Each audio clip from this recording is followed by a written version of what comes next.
The most challenging types of questions in a typical torque or rotational equilibrium section look something like this: a beam at an angle. So let's start by developing a free body diagram, and we'll identify some of the common parts that you see in this type of problem.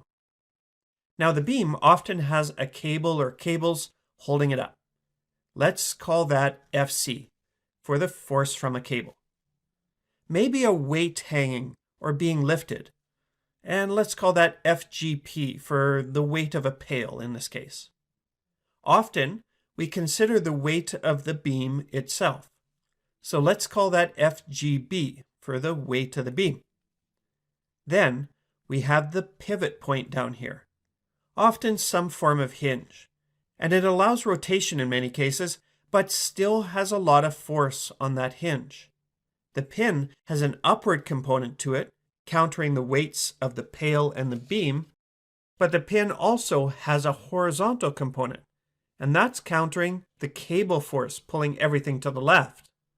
Now, in a question like this, we might be asked what the tension in the cable is. To determine this, it's clearly a torque problem. If we were to do the sum of torques around our pivot point down here, let's consider counterclockwise to be positive again, and the total torque equals 0. It's in equilibrium. So let's go through the various contributors to our torque here. Let's start with the weight of the pail. Now, the force isn't perpendicular to the beam, so we need to make an adjustment. Again, determining the component of the force is good from a visualization point of view, but modifying the radius of the rotation instead often makes for easier geometry. We'll use the second strategy, as this is a kind of a complicated problem. So let's extend our force FGP and draw our modified distance from the pivot point to where it intersects the force at 90 degrees. A nice 90-degree angle. So if the beam is L, then our modified R is L cos 50.